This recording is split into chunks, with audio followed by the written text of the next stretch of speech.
Today, I am going to be drawing a picture. And what picture I'm going to draw is going to be up to my sister Lydia. Lydia, say hi to the camera. Hello, camera. Yes, now, Lydia, what should I draw today? You should draw, how about some planets? That's a good idea. And while I draw, I could tell you some facts about them. Okay, so We'll start off in the middle with a nice big sun. well, that's not a planet. Yes, but the sun is the center of our solar system. Oh yeah, you always need the sun for the other planets. Yes, every planet orbits around the sun because it's because the sun is the most massive part of the solar system. Next, we're going to need to draw Mercury. Mercury is much smaller than the sun, about a trillion times smaller. We're drawing this not to scale. This is Mercury. Mercury orbits the sun in an elliptical orbit. And it orbits around and around. And like that, in an orbit. This is what it looks like so far. This is Mercury. Mercury is mainly made of iron. And then onto Venus. Venus is covered with clouds. These clouds make it hard to see to Venus's surface. It is also the hottest planet in the solar system. And orbit. And then Earth and Mars. Earth is the planet that we live on. It is mostly made of water. It's mostly made of silicon, but it also has an atmosphere made of oxygen, but mostly nitrogen. Mars is about half the size of Earth and is twice as far. We are currently planning missions to get to Mars of 2018. And now to the outer planets, much farther out than Mars.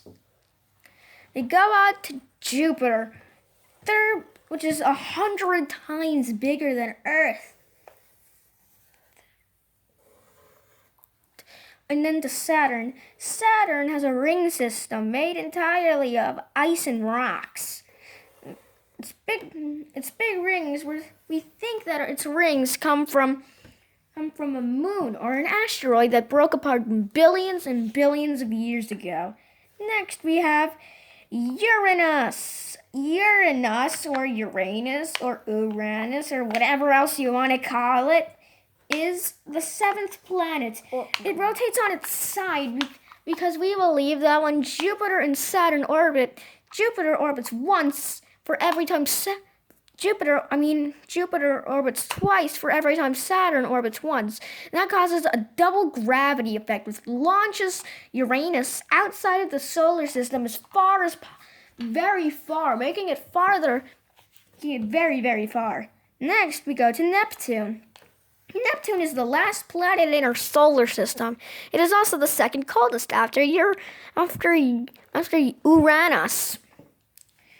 Neptune is a great dark spot, just like Jupiter's great red spot. And on to the very last, and on to different things. The dwarf planets. Yes, Lydia. Right here we have Pluto.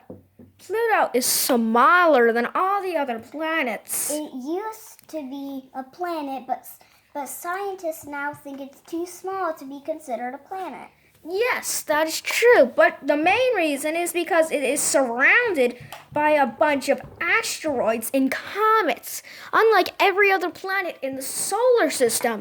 So scientists have decided to not classify Pluto as a planet. We will now finalize the finishing details. Letty, where did you go? Until my sister gets back into this lovely picture of the solar system, as it wibbles and wobbles, because this is one of our first videos. Okay, good. Now just hold this up and